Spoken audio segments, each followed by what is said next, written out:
Composite beam में cable और cable bending stresses की बात करेंगे। यानी हम न्यूमेरिकल में देखो पहला फर्स्ट और दूसरे लेक्चर में केवल sigma by Y is equal to M by I is equal to e by r लगा रहे थे। आज के लेक्चर में बस यही वाली इक्वेशन लगा रहे होंगे, sigma by Y is equal to M by I. Composite beam क्या होती है, what is the method to solve the composite beam, और साथ ही साथ उसके न्यूमेरिकल प्रॉब्लम भी आज डिस्कस करेंगे इस लेक्चर में। ठीक है, बहुत ही इंपॉर्टेंट लेक्चर होने वाला है क्योंकि कंपोजिट बीम के न्यूमेरिकल अक्सर यूनिवर्सिटी एग्जाम में पूछ लिए जाते हैं। यूनिट नंबर 3 अगेन बहुत ही बड़ा यूनिट है और अलग अलग तरीके के क्वेश्चन अलग अलग बार एग्जामिनेशन में पूछे जाते हैं। तो यहाँ पर मेरी कोशिश है कि हर एक टॉपिक को मैं कवर अप करते हुए चलूं, हर एक टॉपिक के सफिशिएंटली न्यूमेरिकल आपको करा दूं। ठीक है, सो दैट आप यूनिवर्सिटी एग्जाम में उस तरीके का न्यूमेरिकल अटेम्प्ट कर सको। Right now types of composite beam, number 1 beam of the unsymmetrical section. देखो अभी तक अगर हम लेक्चर नंबर 1 और लेक्चर नंबर 2 की बात करें, बेंडिंग इक्वेशन जो अप्लाई कर रहे थे sigma by Y is equal to M by I, उसमें जो भी क्रॉस सेक्शन था या तो रेक्टेंगुलर था, आप याद करके देखो, या तो मैंने रेक्टेंगुलर क्रॉस सेक्शन कराया था या सर्कुलर क्रॉस सेक्शन था, या रेक्टेंगुलर में एक अलग से ये होलोक्रिएट था, या फिर हम स्पेरिकल शेल की बात कर रहे थे, नहीं सॉलिड सिलेंड्रिकल शेल की बात कर रहे थे। तो किसी भी केस में आप देख रहे थे जब y की वैल्यू निकाल रहे थे तो it will be equal to something divided by 2, depth divided by 2, या आउटर डायमीटर या फिर आउटर डायमीटर डिवाइडेड बाय 2, इस तरीके से कैलकुलेशन हो रही थी। y की कैलकुलेशन में कोई भी चक्करबाजी नहीं थी, कोई भी टिपिकल फिनोमिना नहीं हो रहा था। दूसरी बात यहां पर इससे पहले जो हमने सिमेट्रिकल सेक्शन के प्रॉब्लम करें उसमें कहीं ना कहीं भी सेंट्रॉइड का कंसेप्ट नहीं आता था,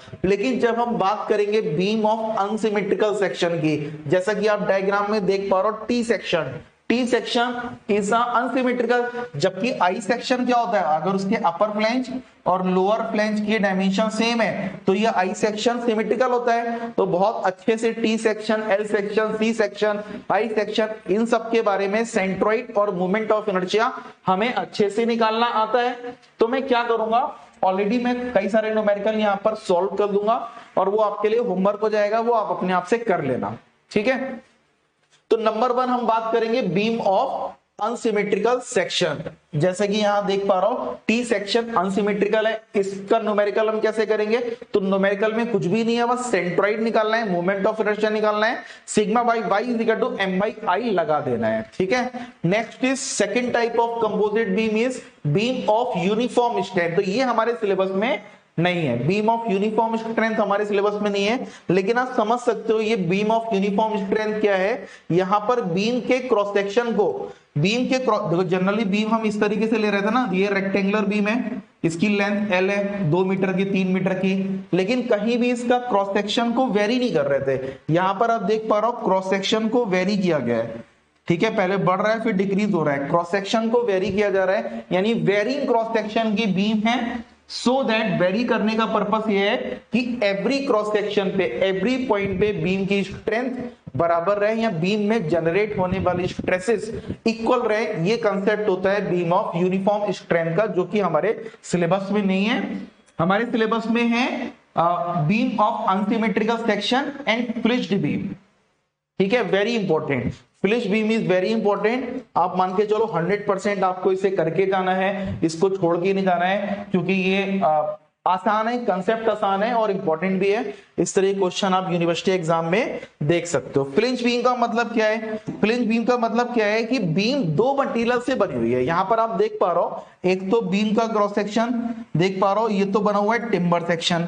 तो टिम्बर सेक्शन को इस तरीके से दिखाया गया, ये सिंबल हो गया टिम्बर सेक्शन का, और ये इसके साथ ही इसमें जोड़ दी गई है एक स्टील की प्लेट जोड़ दी गई है टिम्बर को मजबूती प्रदान करने के लिए। ऐसे समझो आप, टिम्बर को मजबूती देने के लिए यहां पर स्टील की प्लेट का रीइंफोर्समेंट हो गया है। रीइंफोर्समेंट समझ रहे हो ना, किसी भी चीज को मजबूत करने के लिए अगर आप कुछ मिलावट करते हो या फिर आप, यहां पर हम क्या कर रहे हैं, टिम्बर को मजबूत करने के लिए स्टील का रीइंफोर्समेंट कर रहे हैं। तो बीम अगर 2 तरीके के मटेरियल की बनी हुई है, ठीक है, टिम्बर और स्टील या अदर मटेरियल का भी हो सकता है। सबसे ज्यादा कॉमन आप देखोगे क्वेश्चन टिम्बर और स्टील के ही दे रखे होते हैं बुक में, और एग्जाम में भी ज्यादातर टिम्बर और स्टील के ही क्वेश्चन आते हैं। तो अलग अलग मटेरियल की भी बीम हो सकती है। तो स्टील देखो ऑब्वियसली बात है, स्टील की ताकत ज्यादा होती है। स्टील का अगर हम यंग मॉडुलस की बात करें, करीब करीब 20 टाइम्स होता है young modulus of the timber, right. तो हमने टिम्बर की बीम को मजबूत करने के लिए स्टील की प्लेट्स को लगाया है या स्टील का रीइंफोर्समेंट किया है। देखो अब टू वुडन ब्लॉक, अच्छा यहां पर पहला क्वेश्चन मैंने लिया है अनसिमेट्रिकल सेक्शन का, जो कि बहुत ही आसान है, मैं ऑलरेडी सॉल्व कर दिया हूं यहां पर, बस आप देख लो, आपको देखते ही समझ में आ जाएगा। यहां पर टू वुडन प्लैंक दे रखे हैं 150 mm एंड 50 mm के, तो ये आप देख रहे हो दो वुडन प्लैंक है 150 mm का, 150 बाई 50 और दूसरा भी 150 बाई 50 का। दोनों का प्लेसमेंट किस तरीके से, each are connected to form a T section of the beam. तो टी सेक्शन की फॉर्म ने आपने इसको लगा दिया यहां पर, ठीक है। देखो क्वेश्चन में हो सकता है डायग्राम ना दे रखा हो, मैंने तो डायग्राम यहां पर बना दिया है, आपको वैसी प्रैक्टिस करनी है कि अगर ये क्वेश्चन दे रखा है तो अपने आप से आप टी सेक्शन बना लो, इस तरीके से आपको प्रैक्टिस करनी है। तो to wooden plank 150 into 50 mm each are connected to form a T section of a beam if the moment of 6.4 kilonewton into meter is applied around the horizontal neutral axis. तो neutral axis पहले तो मुझे निकालनी पड़ेगी। Neutral axis निकालने के लिए मुझे क्या होना चाहिए, कॉन्सेप्ट पता होना चाहिए सेंट्रोइड का। भाई सेंट्रोइड से तो पास होके जाएगी न्यूट्रल एक्सिस, तो भैया सेंट्रोइड निकाल लो, न्यूट्रल एक्सिस अपने आप निकल आएगी। न्यूट्रल एक्सिस के अबाउट इसका मूवमेंट क्या दे रखा है, यानी एम की वैल्यू दे रखी है, कैपिटल एम की वैल्यू दे रखी है 6 पॉइंट। अल्टीमेटली हमें फॉर्मूला वही लगाना है, sigma Y Y is equal to M by I, ठीक है। तो m की वैल्यू दे रखी है, इस applied around the horizontal neutral axis into inducing the tension below the neutral axis. अच्छा यहां पर एक हिंट दे रखा है कि जो टेंशन, ये लेट अस से इसकी न्यूट्रल फाइबर, न्यूट्रल एक्सिस ये हो गई, न्यूट्रल एक्सिस से नीचे के जो फाइबर है, न्यूट्रल एक्सिस से नीचे के जो फाइबर है inducing tension below the neutral axis. अब बताओ जरा सोच के, अगर टेंशन नीचे की ओर हो रहा है तो कौन सा मूवमेंट क्रिएट हो रहा होगा, यहां पर सैगिंग हो रही होगी या हॉगिंग हो रही होगी, ये सोच के बताओ। यस, तो डेफिनेटली इसमें सैगिंग हो रही होगी, सैगिंग, यहां पर सैगिंग हो रही होगी, इसलिए हम देख रहे हैं नीचे के फाइबर तो टेंशन में, सैगिंग में क्या होता है, सैगिंग में इस तरीके से मूवमेंट होता है, तो नीचे के फाइबर तो टेंशन में होते हैं न्यूट्रल एक्सिस के रिस्पेक्ट में, और ऊपर के फाइबर कंप्रेशन में होते हैं, ठीक है। तो ये बात आगे आप समझ जाओगे। नीचे हम टेंसाइल बेंडिंग स्ट्रेस निकालेंगे नीचे की साइड, अगर हम लोअर फाइबर की बात करेंगे तो टेंसाइल बेंडिंग स्ट्रेस निकाल देंगे, अपर फाइबर की बात करेंगे तो कंप्रेसिव बेंडिंग स्ट्रेस निकाल देंगे, ठीक है। तो सबसे पहले मुझे निकालना है यहां पर मोमेंट ऑफ इनर्शिया और सेंट्रोइड। तो सबसे पहले आप इसको रिकॉल कर लो, अगर सेंट्रोइड और मोमेंट ऑफ इनर्शिया निकालना भूल चुके हो तो एक बार उस चैप्टर को रिकॉल कर लो। अब देखो टी सेक्शन है, टी सेक्शन का अगर वाई एक्सिस के अबाउट तो सिमेट्रिकल है, आधा आधा इधर हो रहा है, तो वाई एक्सिस के अबाउट हमें एक्स बार निकालने की जरूरत नहीं है, we need to calculate the Y bar. Y bar को मैंने एज्यूम कर लिया, let us say this Y bar is equal to at a distance y bar is suppose with respect to neutral axis, ठीक है। x axis मैंने bottom पे मान लिया और ये इसको मान लिया y बार, तो y bar is equal to a1 y1 plus a2 y2 upon a1 plus a2। Area number 1 इसको 1 मान लिया, इसको नंबर 1 मान लिया, इसको नंबर 2 मान लिया। नंबर 1 का एरिया कितना है 150 बाई 50, दूसरे का एरिया भी इतना ही है 150 बाई 150, ठीक है। तो नंबर 1 का न्यूट्रल एक्सिस, इंडिविजुअल एरिया का न्यूट्रल एक्सिस मिडिल से पास हो रहा है, तो ये कितनी दूरी पे है, एक्स एक्सिस से कितनी दूरी पे है, देखो कितनी है 150 में 25 प्लस कर दो 175, तो यहां पर कितना आ जाएगा 175, ठीक है। ये बात समझ में आ गई। इनटू y2 कितना हो जाएगा, y2 हो जाएगा आपका क्रॉस सेक्शन आपका 2, ये जो आपका एरिया 2 है, एरिया 2 का इंडिविजुअल न्यूट्रल एक्सिस और इसकी दूरी एक्स एक्सिस से कितनी आ रही है भाई, 150 का आधा कर दो 75 हो गई। ठीक है, 150 का आधा कर दो, ये 75 हो गई। जस्ट मैं आपको रिकॉल करवा रहा हूं, बाकी सारी कैलकुलेशन आप अपने आप से भी कर सकते हो। तो इसको सॉल्व कर रहे हैं, A1 A2 हमें पता ही है, सॉल्व कर लेंगे 125। तो यहां पर मैंने लिख दिया y बार की वैल्यू कितनी आ रही है 125। ठीक है, तो टोटल लेंथ कितना है टी सेक्शन का 150 प्लस 50 200। तो ऊपर कितना बच रहा है 75, 200 में से 125 गया 75 बच रहा है। Can you calculate the moment of inertia. अच्छा, हमें दे रखा है कि नीचे वाले फाइबर किसमें, टेंशन में, ऊपर वाले फाइबर किसमें, कंप्रेशन में। तो मैंने इसे क्या मान लिया YT, यानी डिस्टेंस ऑफ एक्सट्रीम फाइबर है, distance of extreme fibre from the neutral axis. तो बॉटम की रिस्पेक्ट में YT मतलब T फॉर टेंसाइल कर दिया, और अपर फाइबर की रिस्पेक्ट में YC C फॉर कंप्रेसिव कर दिया। तो YT और YC हमें पता चल गया। बस 2 बार इक्वेशन लगाएंगे हम, sigma by Y is equal to M by I। लेकिन उससे पहले मुझे क्या निकालना पड़ेगा, मोमेंट ऑफ इनर्शिया निकालना पड़ेगा। ठीक है, sigma by Y is equal to M by I लगाने से पहले मुझे मोमेंट ऑफ इनर्शिया भी निकालना पड़ेगा। ठीक है, अब मोमेंट ऑफ इनर्शिया वैसे तो निकाल लोगे, चलो यहां पर निकाल के दिखा देता हूं, आगे की ज्योमेट्री में आप लोग अपने आप निकाल लेना। इसका मोमेंट ऑफ इनर्शिया हो जाएगा, लेट अस से एरिया नंबर 1 का मोमेंट ऑफ इनर्शिया हो जाएगा 1/12 BD क्यूब। 1/12 B हो गया 150 और D कितना हो गया 50 का cube. 1/12 BD cube plus area 150/50। तो पैरेलल एक्सिस थ्योरम से इन दोनों के बीच की दूरी बता दो भाई।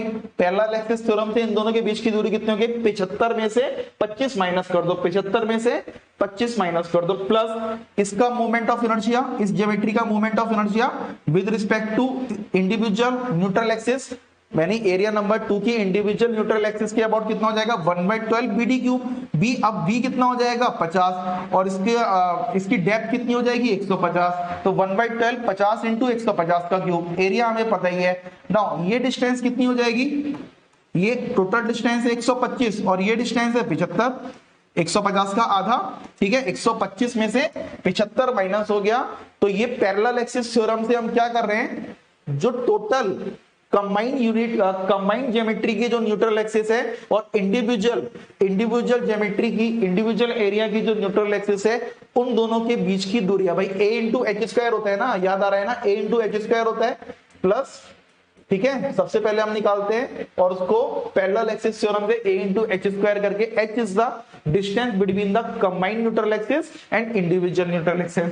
ठीक है, तो I की वैल्यू निकाल आई। अब हो गया क्वेश्चन, I की वैल्यू निकल आई। अब 2 बार I की वैल्यू होगी 53.125 इंटू 10 की पावर 6। अब 2 बार आप लगा दो, मोमेंट इक्वेशन लगा दो, sigma by Y is equal to M by, वही तो है sigma by Y is equal to M by I। एक बार अपर फाइबर के लिए लगा दो, अपर फाइबर किसमें, कंप्रेशन में। अपर फाइबर अगर कंप्रेशन में है, मोमेंट की वैल्यू और आई की वैल्यू, मोमेंट की वैल्यू क्वेश्चन में गिवन है। देखो मोमेंट की वैल्यू कितनी है 6.4 किलो न्यूटन इंटू मीटर है। किलो न्यूटन को मुझे न्यूटन में कन्वर्ट करना पड़ेगा भाई, किलो न्यूटन को न्यूटन में कन्वर्ट करना पड़ेगा। 6.4 इंटू 10 की पावर 6 हो जाएगा।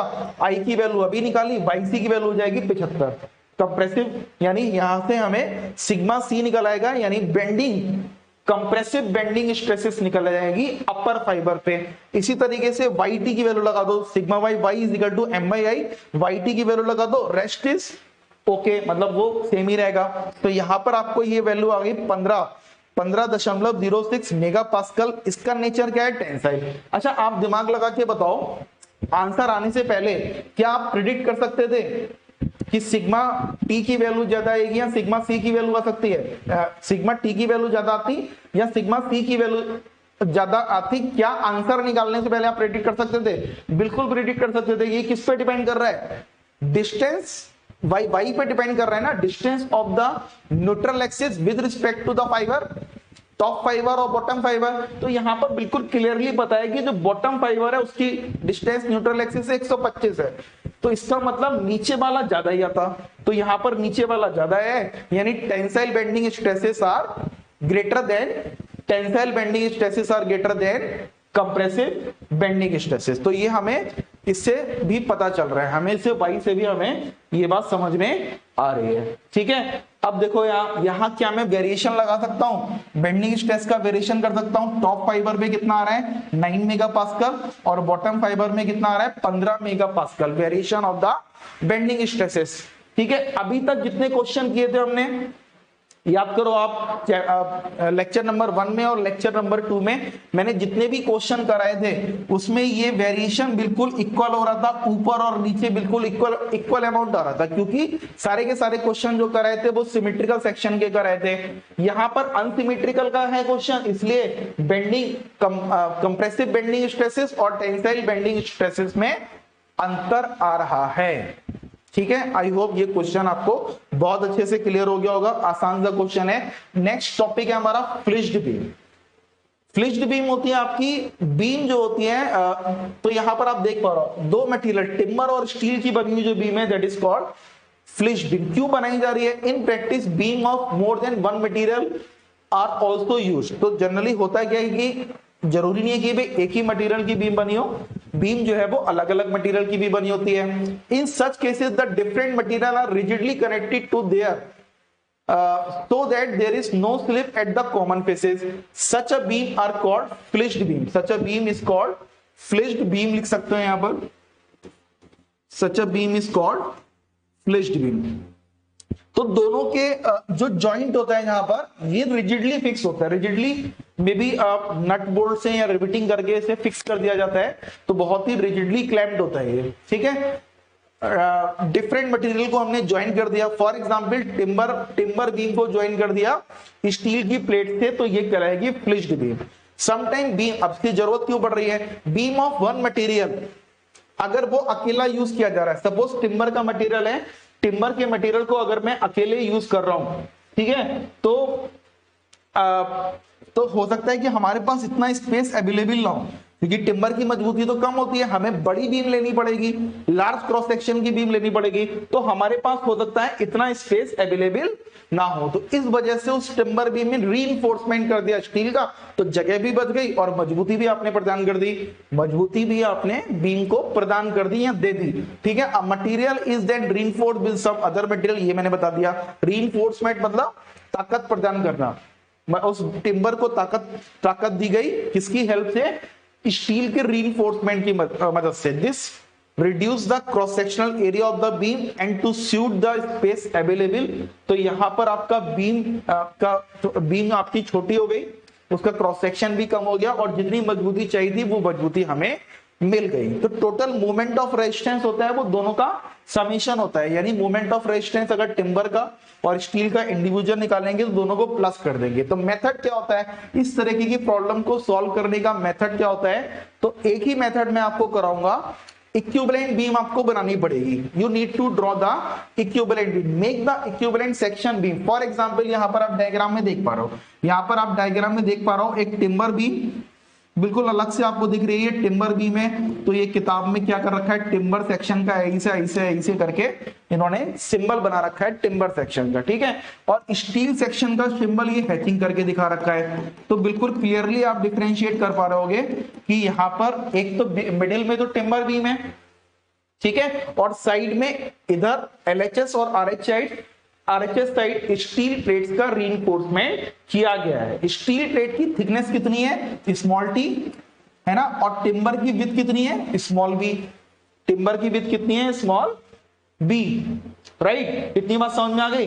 तो मेरे पास दो ऑप्शन है इस क्वेश्चन को सॉल्व करने के लिए, मेरे पास दो ऑप्शन है, या तो मैं इक्विवेलेंट टिम्बर सेक्शन की बीम बना दूं, या तो मैं इक्विवेलेंट स्टील सेक्शन की बीम बना दो। इन दोनों में से कोई से भी आप मेथड से करोगे you will get the same answer.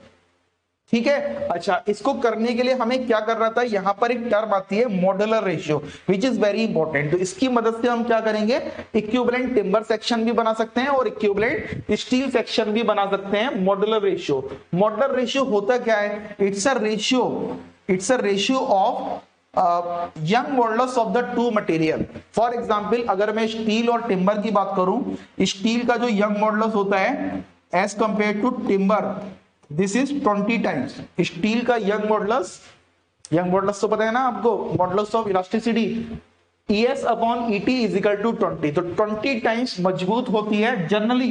देखो अगर किताब में, अगर न्यूमेरिकल में नहीं दे रखा है तो आप 20 ले लेना, अगर न्यूमेरिकल में दे रखा है 15 तो 15 लेना, 18 दे रखा है तो 18 ले लेना।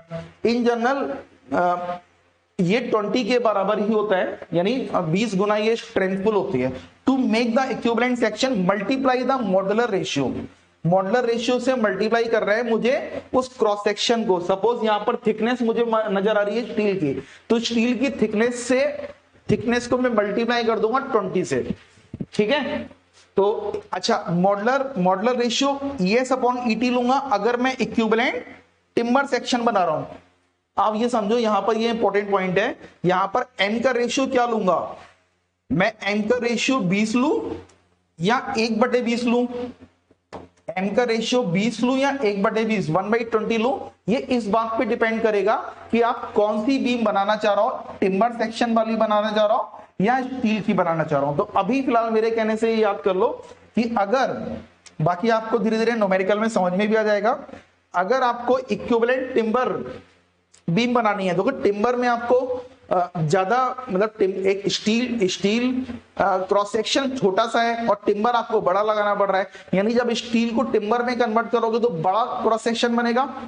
स्टील प्लेट को जब टिम्बर यानी इक्विवेलेंट टिम्बर बीम लगाओगे तो बड़ा क्रॉस सेक्शन लगाना पड़ेगा, तो हमें 20 टाइम से मल्टीप्लाई करना पड़ेगा। और जब इक्विवेलेंट स्टील सेक्शन बनाओगे तो 20 से डिवाइड करना पड़ेगा या मॉडुलर रेशियो से डिवाइड करना पड़ेगा। मॉडुलर रेशियो से मल्टीप्लाई करने का, इसको याद करो, इसको अभी याद करो, मॉडुलर रेशियो से मल्टीप्लाई करना पड़ेगा अगर मैं इक्विवेलेंट टिम्बर सेक्शन बना रहा हूं, मॉडुलर रेशियो से डिवाइड करना पड़ेगा अगर मैं इक्विवेलेंट स्टील सेक्शन बना रहा हूं, ठीक है।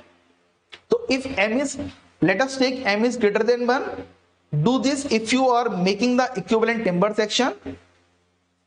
m is less than 1, do this if you are making a equivalent steel section. ES और ET मैंने लिख दिया यहां पर, young modulus of the steel and young modulus of the timber, ठीक है। तो पहले इसको ट्राई करते हैं। अच्छा, सबसे इंपॉर्टेंट बात है, तो जब आप इक्विवेलेंट सेक्शन बनाओगे हमेशा न्यूट्रल एक्सिस के अलोंग द न्यूट्रल एक्सिस आप ज्योमेट्री को एक्सपेंड करोगे, along the neutral axis geometry को एक्सपेंड करोगे, so that distance of the fibre does not change with respect to the neutral axis. तो fibre की डिस्टेंस, अपर फाइबर और lower fibre की distance यानी y के डिस्टेंस में कोई भी अंतर नहीं होना चाहिए। इसको मैं समझाता हूं अभी, इसका क्या कहने का मतलब है। पहले हम बनाते हैं इसका इक्विवेलेंट, देखो पहले मैं बनाता हूं इसका इक्विवेलेंट टिम्बर सेक्शन बनाता हूं, ठीक है। इक्विवेलेंट टिम्बर सेक्शन के लिए मैंने सबसे पहले ये टिम्बर तो एज इट इज रखा, देखो आप ध्यान से देखो, टिम्बर को तो मैंने एज इट इज रखा, ठीक है। अब स्टील की थिकनेस कितनी है, T। अब मुझे क्या करना है, M से मल्टीप्लाई करना है। इसका मतलब इसके राइट हैंड साइड पे, इसके राइट हैंड साइड पे मैंने स्टील का क्रॉस सेक्शन, एक स्टील का क्रॉस सेक्शन ऐसे ऐड कर दिया, ठीक है। और इसके लेफ्ट हैंड साइड में भी स्टील का क्रॉस सेक्शन इस तरीके से ऐड कर दिया, ये बन गई टीम। अब इसकी डायमेंशंस क्या हो जाएंगी, इसकी डायमेंशन हो जाएंगी, देखो बी तो ये ऑलरेडी बी है, कोई दिक्कत नहीं है। ये तो टिम्बर पहले से ही था, ये तो हमारा पहले से ही टिम्बर सेक्शन था, और स्टील सेक्शन को भी मैंने टिम्बर सेक्शन में कन्वर्ट किया। तो ये जो थिकनेस है, ये थिकनेस है m इंटू टी हो गई, ये थिकनेस क्या हो गई, m इंटू टी हो गई।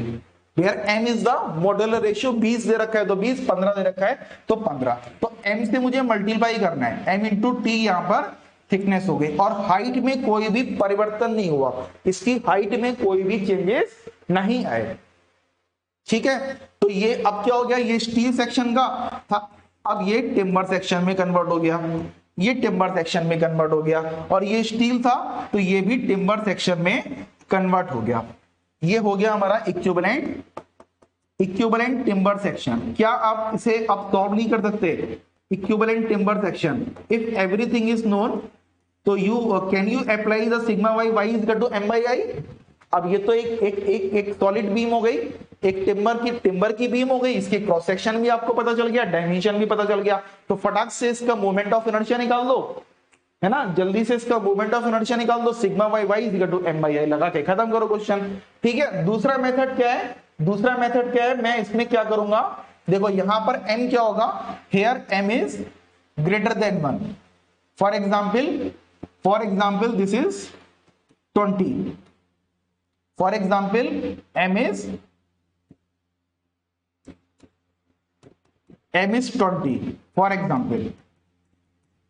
ठीक है, नेक्स्ट मैं क्या करूंगा, अगर मैं इक्विवेलेंट टिम्बर सेक्शन की बात करूंगा, सॉरी इक्विवेलेंट स्टील सेक्शन की बात करूंगा, तब मुझे कैसा करना है, देखो स्टील सेक्शन की बात करना है, इसका मतलब इस टिम्बर को कॉन्ट्रैक्ट कर दूंगा, छोटा कर दूंगा, राइट, टिम्बर तो कमजोर है ना, तो इसको मैं अगर मैं इक्विवेलेंट स्टील में कन्वर्ट करूंगा तो 20 टाइम इसे छोटा कर दूंगा। ठीक है, तो यहां पर मैं सबसे पहले बना लेता हूं टिम्बर सेक्शन, टिम्बर को मैंने स्टील में कन्वर्ट किया, फिर उसके बाद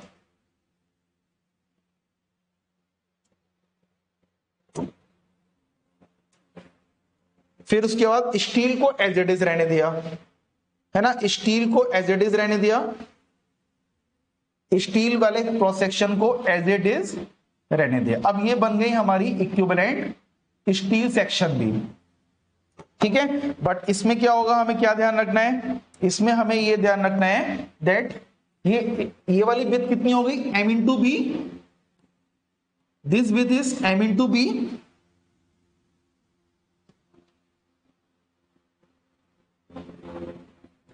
और ये विड्थ, ये थिकनेस आपकी, इसमें कोई परिवर्तन नहीं हुआ, स्टील की थिकनेस वही रही। ठीक है, स्टील की थिकनेस में कोई भी चेंजेस नहीं हुआ। अब पूरी की पूरी बीम कैसी बन गई, अब यहां पर मैं सिंबल क्या दिखा दूं, यहां पर मैं हैचिंग दिखा देता हूं, तो ये पूरी की पूरी बीम इक्विवेलेंट स्टील बीम में कन्वर्ट हो गया। लेकिन यहां पर m की वैल्यू क्या होगी, यहां पर फॉर एग्जांपल यहां पर m की वैल्यू होगी 1/20। ठीक है, तो m इज लेस देन 1। आपको यह ध्यान रखना है, अगर यहां पर विड्थ है 100 mm, सो फॉर एग्जांपल अगर विड्थ की वैल्यू है b इक्वल टू 100 mm, तो यहां पर ये कितने डायमेंशन आएगी, यहां पर m इंटू टी कितना आ जाएगी, 100 इंटू 20, 100 इंटू 20, और यहां पर कितना आ जाएगा m इंटू बी, यहां पर m इंटू बी हो जाएगा 1/20 इंटू 100। तो इस बात का आपको ध्यान रखना है। ठीक है, तो m की वैल्यू कम लेनी है, कब m इज लेस देन 1 लेना है, और कब m इज ग्रेटर देन 1 लेना है, इस बात का आपको ध्यान रखना है। तो इसका आंसर मैंने यहां पर भी लिख दिया है। ठीक है, मैंने आपको करके भी दिखा दिया और इसको यहां पर भी लिख दिया है। तो यहां पर आप देख पा रहे हो, जब इक्विवेलेंट टिम्बर सेक्शन बना रहे हैं तो b मल्टीप्लाई कर रहे हैं m से, और इसमें भी m से मल्टीप्लाई कर रहे हैं, लेकिन यहां पर m जो है वो लेस देन 1 है, या 1/20 के बराबर है। बस इतनी सी बात है। आई होप ये बात आपको समझ में आ गई। अच्छा, एक बात और आपको समझनी है, एक बात आपको और समझनी है, जब आप इक्विवेलेंट सेक्शन बनाओगे, ठीक है, जब आप इक्विवेलेंट सेक्शन बनाओगे, इसको मैं ऐसे ही समझा देता हूं, चलो अगले एग्जांपल में समझा दूंगा। यहां पर क्या करना है, मैंने बताया ना, इक्विवेलेंट सेक्शन जब बनाओगे तो न्यूट्रल एक्सिस के अलोंग ही फैलाना है इसे। अगर आपने न्यूट्रल एक्सिस के परपेंडिकुलर फैला दिया तो गलत हो गया। इसका मतलब मैं कहना चाह रहा हूं कि ये आपकी बीम है आपकी, यहां पर मैं ऐड ही कर देता हूं, अगर ये बीम आपकी आ रही है टिम्बर बीम, स्टील सेक्शन को किसी ने भैया ऐसे कर दिया और इसको बोल दिया m इंटू टी, और इसको भी ऐसे फैला दिया, है ना, तो ये एब्सोल्युटली रॉन्ग हो गया, ये बिल्कुल रॉन्ग हो गया, ये गलती नहीं करनी है। अगर ये गलती कर ली तो फिर पूरा क्वेश्चन आपका स्टार्टिंग ही गलत हो जाएगी। तो आपको अलोंग द न्यूट्रल एक्सिस, आपको जो डायमेंशन फैलानी है अलोंग द न्यूट्रल एक्सिस फैलानी है।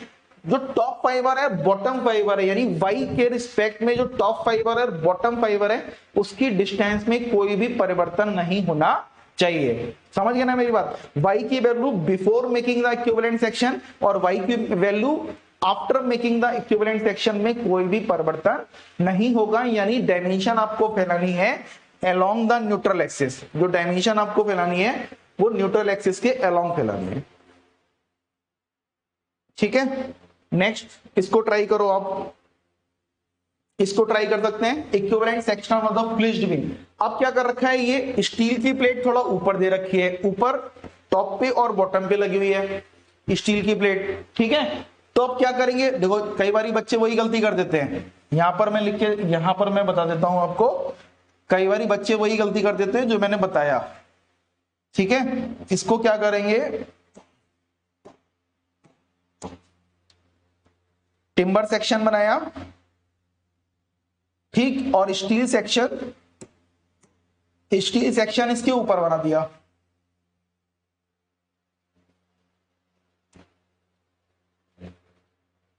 स्टील सेक्शन इसके ऊपर बना दिया और स्टील सेक्शन इसके नीचे बना दिया।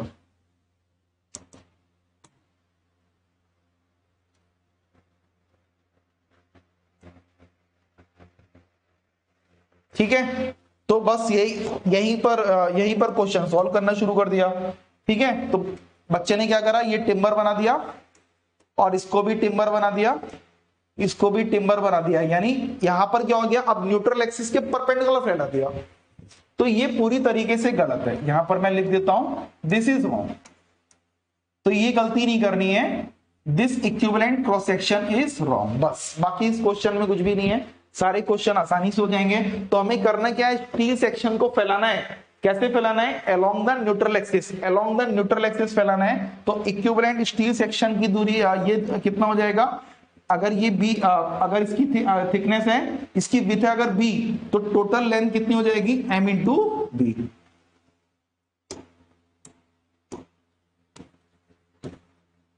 This will be m into b. तो ऊपर भी m इंटू बी, अगर b की वैल्यू 200 है तो 200 को मल्टीप्लाई कर देंगे 20 से, m इंटू बी, और नीचे भी m इंटू बी। ये थोड़ा सा गलत कर दिया है मुझे, मेरे ख्याल से किताब में, यहां भी ये टिम्बर का ही बनाना चाहिए था, ये आपको टिम्बर का ही बनाना चाहिए था। ये स्टील की हैचिंग दिखा दी है, ये इक्विवेलेंट टिम्बर सेक्शन है। और जब इक्विवेलेंट स्टील सेक्शन बनाएंगे तो ये पिचक्के या छोटा हो जाएगा ये, ठीक है। टिम्बर सेक्शन क्या हो जाएगा, ये पिचक्के छोटा हो जाएगा।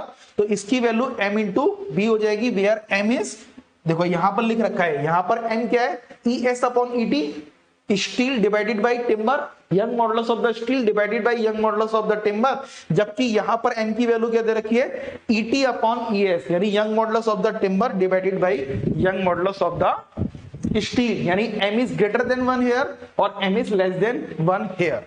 तो ये जब आप इक्विवेलेंट टिम्बर सेक्शन बनाओगे तब डायमेंशन फैलेंगी, बड़ी हो जाएंगी, और जब इक्विवेलेंट स्टील सेक्शन बनाओगे तो डायमेंशन छोटी हो जाएंगी, पिचक्के कम हो जाएंगी। कौन सी चीज आसान लग रही है आपको, क्वेश्चन में आपको कौन सी चीज आसान लग रही है, इक्विवेलेंट टिम्बर सेक्शन बनाना आसान लग रहा है या इक्विवेलेंट स्टील सेक्शन बनाना आसान लग रहा है?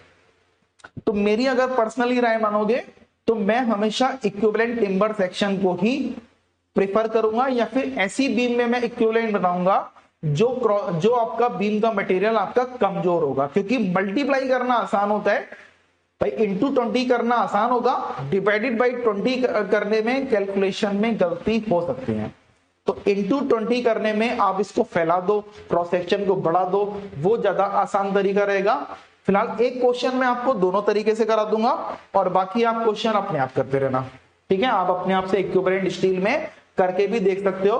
तो एक एग्जांपल है, इसको फिर से वही सब बता रखा है, convert the following flitched beam into the equivalent timber and equivalent steel. जबकि क्या दे रखा है, ES is equal to 20 into ET, Young modulus of the steel is equal to 20 times of the Young modulus of the timber, ठीक है। तो question में क्या दे रखा है, 200 बाई 100 स्टील फ्लिंज बीम दे रखी है 200 बाई 100 की, और 10 mm बाई 100 mm का स्टील का रीइंफोर्समेंट कर दिया है। अब दो ऑप्शन है हमारे पास, या तो मैं इसको फैला दूं या फिर इसको सिकोड़ दूं, ठीक है। तो पहला ऑप्शन, जब मैं इक्विवेलेंट टिम्बर सेक्शन बनाऊंगा तो इसको मैंने फैला दिया, इसको फैला दिया तो क्या हो जाएगा,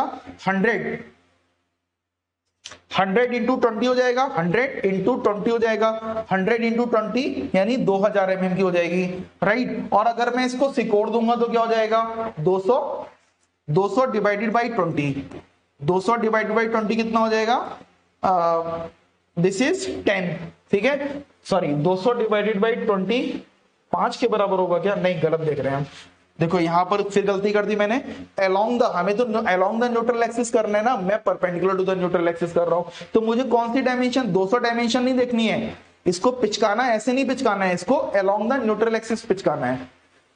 ठीक है, समझ गए ना, ये गलती अभी हो जाती है, मुझसे भी हो जाती है गलती, 200 को 20 से डिवाइड नहीं करना है, ये गलत है, आपको 100 को 20 से डिवाइड करना है, 100 को जब 20 से डिवाइड करोगे कितना आ जाएगा, 5। तो यहां पर इक्विवेलेंट स्टील सेक्शन की थिकनेस कितनी हो जाएगी, जब आप टिम्बर को इक्विवेलेंट स्टील में कन्वर्ट करोगे तो हो जाएगा 5। ठीक है, तो ये क्रॉस सेक्शन हो गया आपका 5 और ये क्रॉस सेक्शन हो गया आपका 2000 mm का। तो मैं तो इसको प्रिफर करूंगा, लेकिन ये वाला क्वेश्चन मैं दोनों मेथड से आपको करा दूंगा। अब ये जो क्वेश्चन है थोड़ा सा लेंथी क्वेश्चन है, लेकिन इसी क्वेश्चन से आपको सारी चीजें समझ में आ जाएंगी और बाकी के क्वेश्चन आप अपने आप से करने योग्य हो जाओगे। ठीक है, क्या बना सकते हो आप इसका आप टिम्बर इक्विवेलेंट टिम्बर सेक्शन बना सकते हो। तो इसको दोनों मेथड से सॉल्व करेंगे। इस क्वेश्चन में क्या दे रखा है, ES equal to 20 time ET दे रखा है और साथ ही साथ हमें स्ट्रेसेस दे रखी है 10 मेगापास्कल। स्ट्रेसेस दे रखी है टिम्बर की स्ट्रेसेस दे रखी है 10 मेगापास्कल। तो इक्विवेलेंट स्टील की स्ट्रेसेस निकल सकती हैं 10 इंटू 20 मतलब 200 मेगापास्कल निकल आएंगे। ठीक है, तो यहां पर एक बार ट्राई करो आप इसका। अच्छा, ट्राई तो हमने कर ही लिया है, तो मैं सीधा इसे दिखा देता हूं। इक्विवेलेंट पहले मेथड से सॉल्व करेंगे, make the equivalent timber section, make the equivalent timber beam. तो टिम्बर बीम में जब हम कर रहे हैं तो इसको किस में कन्वर्ट कर ले रहे हैं, 2000, दिस विल बी 2000 mm। इसकी टोटल लेंथ कितनी हो गई, 2000 mm। ठीक है, और ये विड्थ तो चेंज हुई नहीं, ये तो 100 ही रही, तो इसको मैं यहां लिख लेता हूं 100। ठीक है भाई, ये 100 हो गया। इसकी हाइट भी चेंज हुई, हाइट हो गई 200 mm।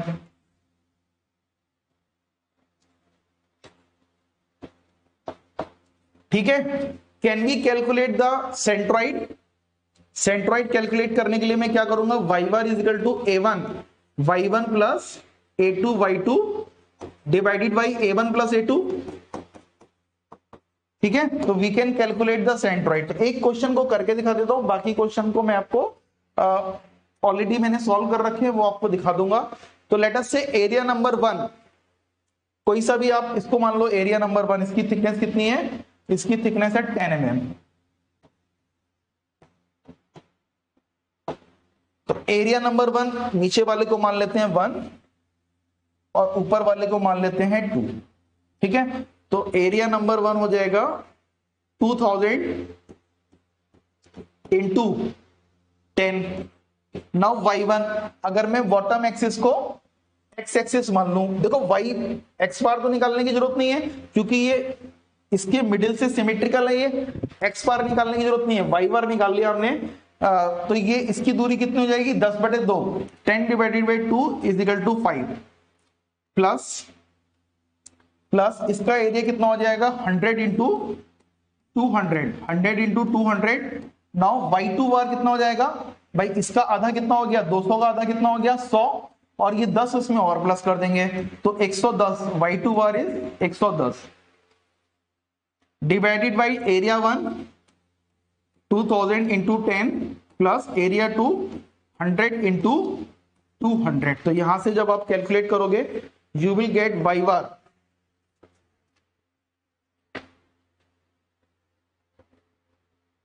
y बार की वैल्यू हो जाएगी 57.5, y बार आ जाएगा 57.5 mm। ठीक है, तो यहां पर मैं आगे दिखा देता हूं आप लोग को। ऑलरेडी ये इक्विवेलेंट टिम्बर सेक्शन किताब का मैंने एग्जांपल लिया है, तो यू कैन सी 57.5। तो टोटल हाइट कितनी है, टोटल हाइट कितनी है, तो एक तरफ तो इसमें कंप्रेशन हो गया और एक तरफ हो गया आपका ऐसा कुछ इसमें दे नहीं रखा है कंप्रेशन, और कंप्रेशन कौन सा है और टेंशन कौन सा है ऐसा इसमें नहीं दे रखा है। ठीक है, तो ये एक तरफ तो y1 हो गया, यानी इस सेक्शन में 57.5 आया हमारा y बार। तो ऊपर की डिस्टेंस कितनी आ गई, ये कैसे निकाली, total height of the beam is total height of the beam 200 plus 10, 210। ठीक है, तो अगर मैं इसको नाम दे दूं y1 का और इसको नाम दे दूं y2 का, तो y2 की वैल्यू कैसे निकाली होगी? y2 is equal to 210 minus 57.5 is equal to 152.5। 152.5। ठीक है, समझ में आ गई? नाउ क्या निकालना है मुझे? Moment of inertia. Moment of inertia about the neutral axis. Moment of inertia about the neutral axis. Na मतलब न्यूट्रल एक्सिस। तो न्यूट्रल एक्सिस के अबाउट, या फिर इसे मैं एक्स एक्स मान लेता हूं, चलो इसे मैं एक्स एक्स मान लेता हूं। न्यूट्रल एक्सिस के अबाउट मुझे निकालना है मोमेंट ऑफ इनर्शिया। तो एक एक करके मैं टर्म लिखता चला जाऊंगा और साथ ही साथ पैरेलल एक्सिस थ्योरम भी लगाते चलेंगे। एक क्वेश्चन करके दिखा देते हैं, है ना? एक एक करके टर्म लिख लेते हैं। 1/12 BD क्यूब, तो एरिया नंबर 1 की बात करें 1/12, विड्थ कितनी है और डेप्थ कितनी है?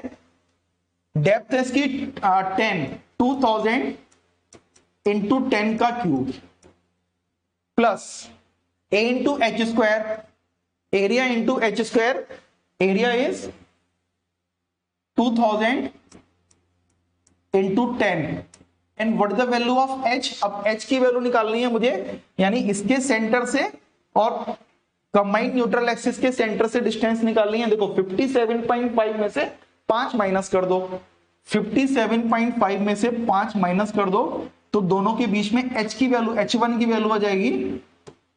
ठीक है, प्लस 1/12। अब बात करेंगे एरिया नंबर 2 की। 1/12 विड्थ कितनी हो गई? 100 और डेप्थ कितनी हो गई? 200। ठीक है, विड्थ कितनी हो गई? 100 और डेप्थ कितनी हो गई? 200। तो 100 इंटू 200 का cube plus area 100 into 200। Now what is the value of? क्या करेंगे हम? पैरेलल एक्सिस थ्योरम से इसे ट्रांसफर करेंगे। तो इसका इंडिविजुअल का सेंट्रॉइड यहां से कहीं से जाएगा। ठीक है, तो ये कितना हो जाएगा? 200 डिवाइडेड बाई 100 और ये दूरी कितनी है? 152.5। ठीक है, तो 100 और 152.5 में से इसको मैं माइनस कर दूंगा, मुझे ये वाली दूरी चाहिए ना, तो 152.5 में से 100 को माइनस कर दो, -100। तो अगर ये चीजें आपको रिकॉल नहीं हो रही है तो एक बार आप क्या करो, मोमेंट ऑफ इनर्शिया का रिवीजन कर लो। तो 1/12 मैं चेक कर लेता हूं, 2000 इंटू 10 का cube, 200 into 10 57.5, 1/12 BD cube plus 100 into 110 minus 57.5, 110 minus 57.5 कितना हुआ? 110 माइनस 57.5। तो इन्होंने कैसे निकाला है? 110, हाँ ठीक है, अपना भी सही है।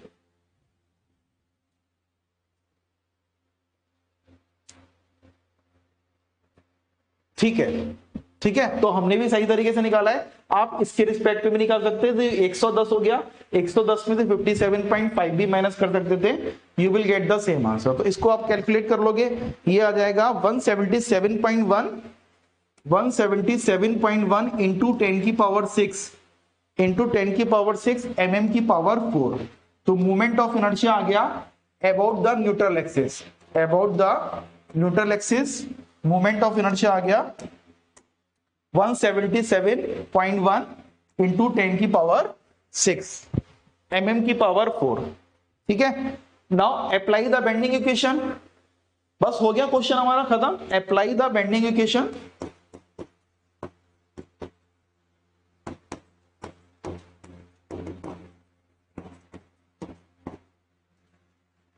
Apply the bending equation. ठीक है, sigma Y Y is equal to m/i। हमें क्या निकालना था? मोमेंट ऑफ रेजिस्टेंस, जबकि क्वेश्चन में गिवन है sigma for the timber. Allowable timber stresses कितनी दे रखी है? 10 मेगापास्कल। ठीक है, तो सिग्मा की वैल्यू होगी 10 डिवाइडेड बाई वाई की वैल्यू अच्छा दोनों फाइबर पे निकालना है तो हम दोनों एक बार हम वाई की वैल्यू लगा देंगे। अच्छा मुझे मैक्सिमम निकालना है। अच्छा चलो ठीक है, यहां पर आप ध्यान से समझो, क्वेश्चन पे आ जाते हैं एक बार फिर से। हमें निकालना है if the safe stresses in the timber are 10 megapascal, तो ये जो 10 मेगापास्कल है वो किसके रिस्पेक्ट में होंगी, वो वाई मैक्स के रिस्पेक्ट में होंगी। तो हेयर वाई मैक्स कितना है, यहां पर वाई मैक्स कितना है, देखो यहां पर सिग्मा मैक्स लगा रहे हो ना, सिग्मा अलाउबल लगा रहे हो। इस इक्वेशन को अगर मैं फिर से लगाऊं, सिग्मा टिम्बर यानी कितना अलाउबल है, ये हमें दे रखा है ना, कितना अलाउबल है। तो अलाउबल को मैं किसके रिस्पेक्ट में बात करूंगा, y is equal to y max, y is equal to y max. ठीक है, तो यहां पर y मैक्स कितना है, y मैक्स y2 के बराबर है और y2 इज इक्वल टू 152.5। तो यहां जो इक्वेशन लगाओगे आप, यहां जो इक्वेशन लगाओगे सिग्मा अलाउबल है ना डिवाइडेड बाई वाई मैक्स के रिस्पेक्ट में लगाओगे, तो सिग्मा अलाउबल इज 10। ठीक है, मैक्सिमम कितना अलाउ है, सिग्मा 10 के बराबर है 10, और ये किसके रिस्पेक्ट में निकालेंगे हम, क्योंकि ये अनसिमेट्रिकल सेक्शन है। देखो सिमेट्रिकल सेक्शन होता तो कोई भी हेडक नहीं होती हमारी, अगर ये सिमेट्रिकल सेक्शन होता तो कोई भी दिक्कत नहीं थी, लेकिन अनसिमेट्रिकल सेक्शन है तब दिमाग लगाना पड़ रहा है हमें कि y की वैल्यू कौन सी लूं, 152.5 लूं या 57.5 लूं। तो ऑब्वियस ही बात है मैक्सिमम की रिस्पेक्ट में ली जाएगी 152.5 is equal to m divided by I is equal to 177.1 into 10 की पावर 6, 177.1 इंटू 10 की पावर 6। तो यहां से m की वैल्यू आ जाएगी, m की वैल्यू हो जाएगी 11.6 इंटू 10 की पावर 6 न्यूटन इंटू mm। ठीक है, या फिर इसको मैं सॉल्व कर सकता हूं, किलो न्यूटन इंटू मीटर में 11.6 इंटू किलो न्यूटन, देखो 10 की पावर 6 से डिवाइड कर दिया, 10 की पावर 3 से डिवाइड किया तो किलो न्यूटन में कन्वर्ट हो गया, और फर्दर 10 की पावर 3 से डिवाइड किया तो mm मीटर में कन्वर्ट हो गया, किलो न्यूटन इंटू मीटर।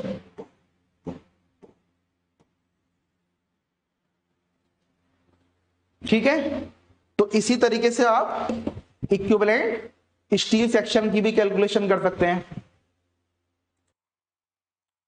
आगे बढ़ते हैं, यहां पर मूवमेंट का आंसर आ गया। पहला मेथड हमने क्या इस्तेमाल किया, इक्विवेलेंट टिम्बर सेक्शन। अब दूसरे मेथड में क्या कर सकते हैं हम, अल्टरनेट मेथड। दूसरे मेथड में क्या करेंगे, इक्विवेलेंट स्टील बीम बना लेंगे। इक्विवेलेंट स्टील बनाने के लिए टिम्बर को मैं क्या करूंगा, कॉन्ट्रैक्ट करूंगा, मॉडुलर रेशियो से मल्टीप्लाई करूंगा, वेयर मॉडुलर रेशियो कितना हो जाएगा, मॉडुलर रेशियो हो जाएगा 1/20। क्या मैं इसे दिखा दूं अलग से, या समझ जाओगे, आई होप ये बात क्लियर हो गई। यहां पर आप देखो टिम्बर की यहां पर विड्थ कितनी थी 100, और जब मैं इक्विवेलेंट स्टील सेक्शन बना रहा हूं तो 100 डिवाइडेड बाई 20, तो it will be equal to 100 divided by 20 is equal to 5। तो 5 mm की स्टील प्लेट टिम्बर को रिप्लेस कर दिया, और स्टील की थिकनेस जो स्टील की प्लेट को बॉटम पे रीइंफोर्स किया था ये एज इट इज रही। ठीक है, इसको चाहे तो आप हैचिंग कर सकते हो, थोड़ा सा याद रहेगा। ये पूरा स्टील प्लेट हो गई,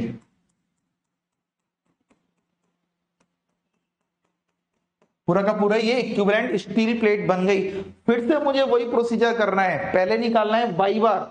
तो वाई बार आप निकाल सकते हो, जब वाई बार निकालोगे तो देखोगे सेम आएगा, वाई बार पे फर्क नहीं पड़ेगा, क्योंकि हमने जो एक्सपेंशन किया था इक्विवेलेंट बीम जो बना रहे थे, इक्विवेलेंट सेक्शन बना रहे हैं, वो अलोंग द न्यूट्रल एक्सिस बना रहे हैं, वाई एक्सिस में कोई भी डिस्टरबेंस नहीं हो रहा है, यानी फाइबर का जो with respect to neutral axis fibre की डिस्टेंस है वो कहीं भी टेम्पर्ड नहीं हो रही है। ठीक है, तो वाई बार आप देख लो, इसको निकाल लोगे वाई बार, एरिया नंबर 1 एरिया नंबर 2, जब आप इसे कैलकुलेट करोगे तो 57.5 आ जाएगा।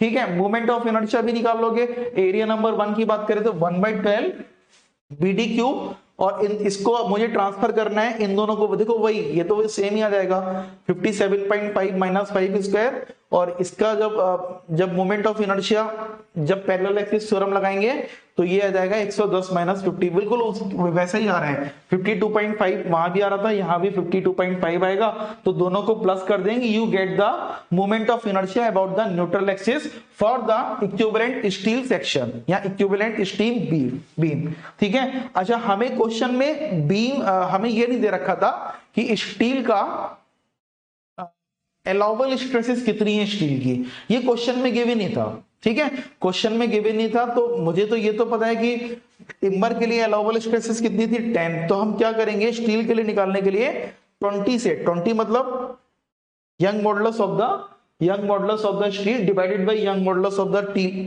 टिम्बर, इन दोनों को डिवाइड कर देंगे, इन दोनों जो m आएगा मॉडुलर रेशियो उससे मैं मल्टीप्लाई कर दूंगा, तो स्टील का अलाउबल स्ट्रेसेस यानी safe stress for the steel आ जाएगी 200 मेगापास्कल। तो काम मुझे वही करना है, apply the bending stresses sigma by Y, apply the bending stresses sigma by Y is equal to m by I. तो यहां पर आप सिग्मा किसका लोगे स्टील का, ठीक है, और y की वैल्यू अगेन y की वैल्यू भी मैक्सिमम लोगे, अलाउबल लोगे आप स्टील की, कितनी हमने निकाली अभी 200, y मैक्स कितना है 152.5 वही रहेगा y मैक्स, है ना, m की वैल्यू आप निकाल लोगे, और यहां पर मोमेंट ऑफ इनर्शिया चेंज हो रहा है कितना 8.85 इंटू 10 की पावर 6, 8.85 इंटू 10 की power 6। when you solve this you will get the same, लगभग आपका मोमेंट की वैल्यू उतनी आएगी 11.6 इंटू 10 की पावर 6 न्यूटन इंटू mm। ठीक है, या फिर मैं लिख सकता हूं किलो न्यूटन इंटू मीटर में 11.6 किलो न्यूटन इंटू मीटर। तो ये आंसर आपका बिल्कुल सेम रहेगा, ये आंसर दोनों ही मेथड से आंसर निकलेगा, दैट विल बी सेम। ठीक है, तो ये हमने जो क्वेश्चन देखा एक लेंथी क्वेश्चन था जिसमें अनसिमेट्रिकल सेक्शन भी बन रहा था और साथ ही साथ कंपोजिट बीम में इक्विवेलेंट टिम्बर के साथ भी देख लिया, इक्विवेलेंट स्टील से बीम के साथ भी देख लिया। अब कुछ क्वेश्चन है, एक दो क्वेश्चन है जो कि यूनिवर्सिटी एग्जाम में आ चुके हैं, ये आपके लिए होमवर्क है ना, इसको मैं जल्दी से आपको एक्सप्लेन कर देता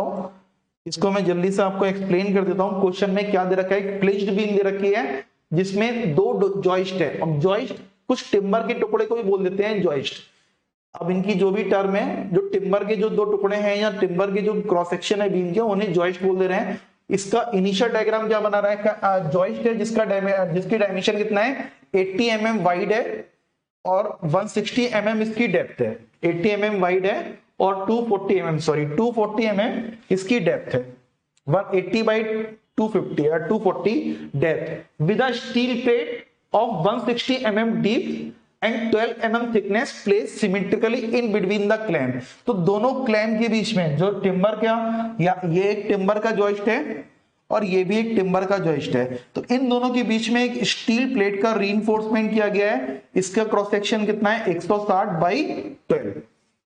ठीक है, तो अब क्या करना है, मेरे पास दो ऑप्शन है, या तो मैं इसे कन्वर्ट कर लूं इक्विवेलेंट टिम्बर सेक्शन में, या फिर मैं इसको कन्वर्ट कर लूं इक्विवेलेंट स्टील सेक्शन में। मैंने आपको बताया टिम्बर सेक्शन में कन्वर्ट करने में ज्यादा सहूलियत रहेगी, ज्यादा आराम रहेगा, क्योंकि मुझे m से मल्टीप्लाई करना पड़ेगा।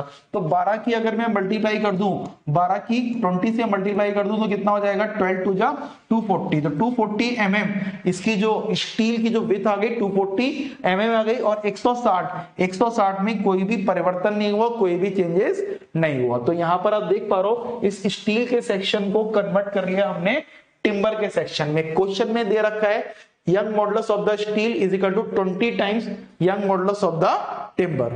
ठीक है, और क्या दे रखा है, allowable stress in the joist मतलब किसकी बात हो रही है, टिम्बर की बात हो रही है। सिग्मा टी की वैल्यू दे रखी है, यहां पर दे रखी है सिग्मा फॉर टिम्बर। ठीक है, sigma for maximum sigma for timber is equal to 9 newton per mm square. तो अगर मैं इक्विवेलेंट टिम्बर सेक्शन की बात कर रहा हूं तो मेरे को पता है, और अगर मैं स्टील सेक्शन बनाने की कोशिश कर रहा हूं तो आप क्या करोगे, 20 और 9 की मल्टीप्लाई कर दोगे, 180 आ जाएगा। तब आप सिग्मा वाई वाई जब इक्वेशन लगाओगे तो 180 के हिसाब से लगाओगे, ठीक है। तो यहां पर ये कैलकुलेशन देगा 240, ये लिख दिया। No need to calculate centroid. अच्छा, सेंट्रोइड कैलकुलेट करने की जरूरत नहीं है, क्यों? क्योंकि ये वाई एक्सिस और एक्स एक्सिस एक्स और वाई एक्सिस दोनों के अबाउट ये सेक्शन सिमेट्रिकल है, तो भाई साहब कोई जरूरत नहीं है। मोमेंट ऑफ इनर्शिया भी बहुत आसान हो जाएगा। मोमेंट ऑफ इनर्शिया इस रेक्टेंगल का निकालो प्लस इस रेक्टेंगल का निकालो प्लस इस रेक्टेंगल का निकालो। ओवरऑल हमें किससे मतलब है? ओवरऑल बीम की न्यूट्रल एक्सिस से ही मतलब है। इस न्यूट्रल एक्सिस के अबाउट ही हमें मोमेंट ऑफ इनर्शिया निकालना है। तो मोमेंट ऑफ इनर्शिया निकाल लो, एक बार निकाल लो। देखो 80 इंटू 240 का क्यूब 1/12, 240 इंटू 160 का क्यूब प्लस 80 1/12, 80 इंटू 240 का क्यूब। तो देख पा रहे हो आप, यहां से मोमेंट ऑफ इनर्शिया कैलकुलेट कर लिया।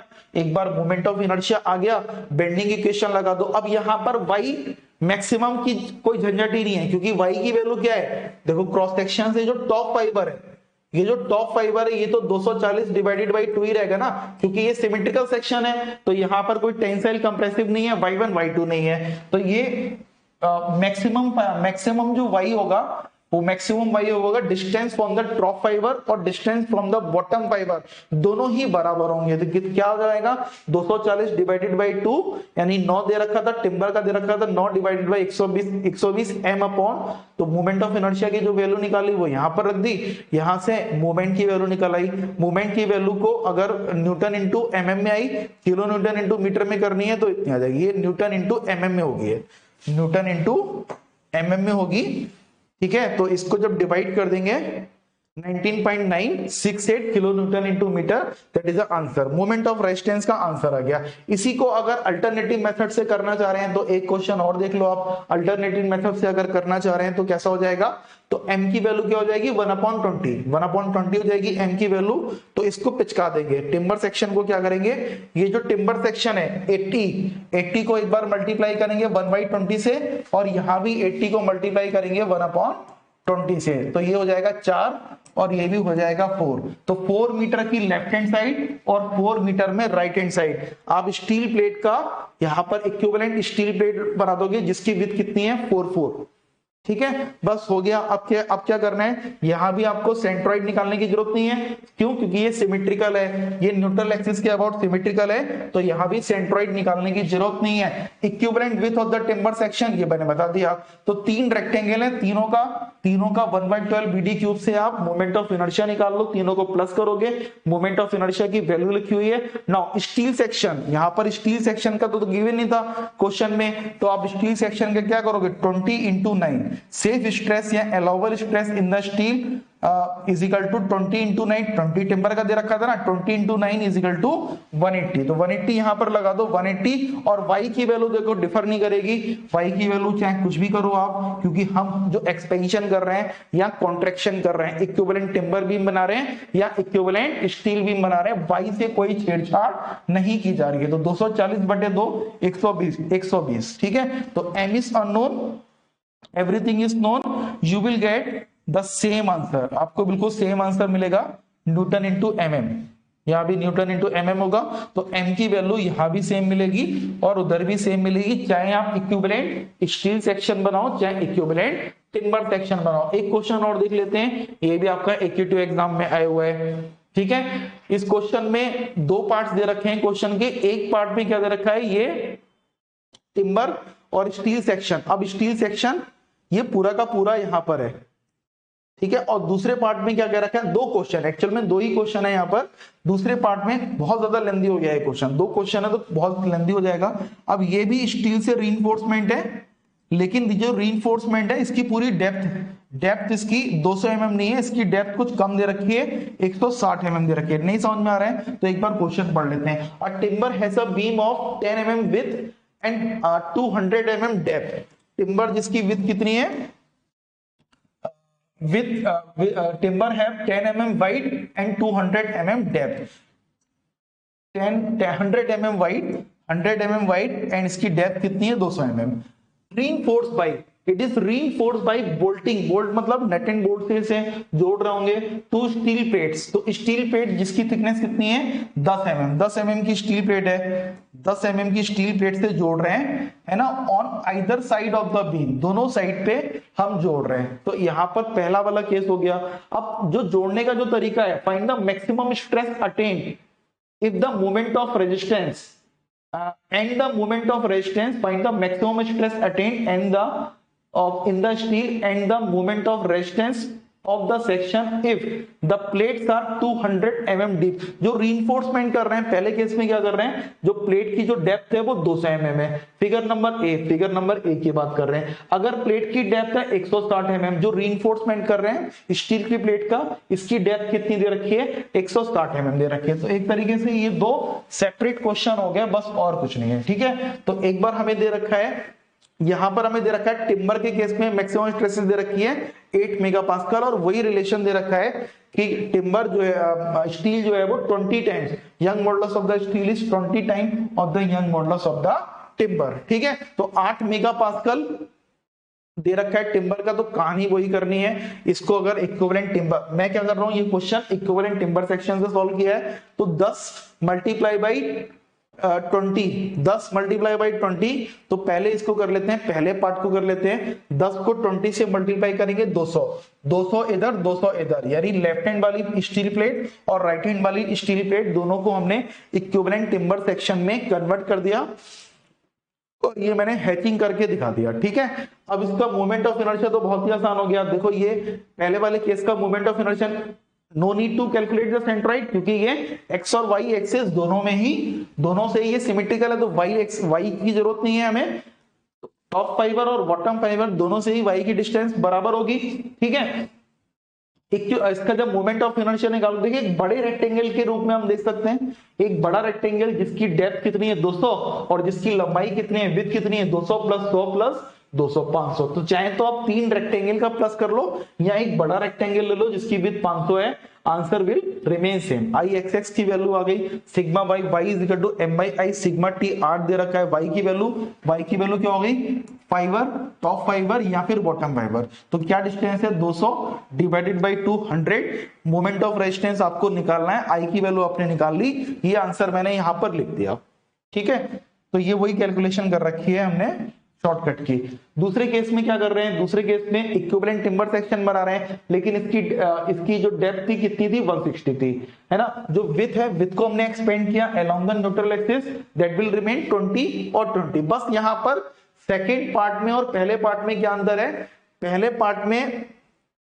पार्ट में this is part number A, this is part number ए।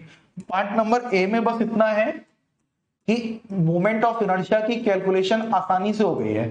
ठीक है, और पार्ट नंबर बी, सेकंड पार्ट में मोमेंट ऑफ इनर्शिया की कैलकुलेशन में तीनों रेक्टेंगल का अलग अलग मोमेंट ऑफ इनर्शिया आपने प्लस कर दिया। कहीं भी आपको पैरेलल एक्सिस थ्योरम लगाने की जरूरत ही नहीं है, क्योंकि ये सिमेट्रिकल सेक्शन है। ठीक है, पैरेलल एक्सिस थ्योरम लगाने की कहीं जरूरत पड़ेगी नहीं। आई एक्स एक्स आ गया, फिर से वही फॉर्मूला लगा दिया, 8/100 m बाई आई, आई की वैल्यू यहां पर डिफर कर गई और m की वैल्यू आ गई। ठीक है, तो इस तरीके के क्वेश्चन, बेसिक क्वेश्चन मैंने करा दिए। जरूरी नहीं है कि टिम्बर और स्टील का ही आए, क्योंकि ये टिम्बर और स्टील का थोड़ा समझने में आसान रहता है, तो मैंने टिम्बर और स्टील के रिस्पेक्ट में आपको क्वेश्चन करा दिए। आप बस इतना देखना, कोई सा भी मटेरियल हो, चाहे वो आपका टिम्बर और कॉपर हो, या फिर कोई और मटेरियल आपका कोई सेरेमिक मटेरियल ले रखा हो, है ना, या फिर कोई आपका कंपोजिट मटेरियल दे रखा हो, उसको रीइंफोर्स कर दिया गया हो, तो आपको ये ध्यान रखना है कि कौन सा मटेरियल मजबूत है और कौन सा मटेरियल कमजोर है। अगर जो मटेरियल मजबूत है, जो मटेरियल कमजोर है, अगर कमजोर मटेरियल के रिस्पेक्ट में बना रहे हो तो बीम के क्रॉस सेक्शन फैलेंगे, एक्सपेंड करेंगे। और अगर मजबूत मटेरियल के रिस्पेक्ट में अगर आप इक्विवेलेंट सेक्शन बना रहे हो, इक्विवेलेंट बीम बना रहे हो, तो वो dimension along the neutral axis contract करेंगे। बस इस बात का ध्यान रखना है। तो यहां पर आपकी यूनिट नंबर 2 का पहला पोर्शन कंप्लीट हो गया, पहला चैप्टर, जो कि सबसे बड़ा चैप्टर था, bending and shear stresses in the beam. ठीक है, नेक्स्ट चैप्टर हम स्टार्ट करेंगे अगले चैप्टर से, अगले लेक्चर से स्टार्ट करेंगे, that is deflection in beam.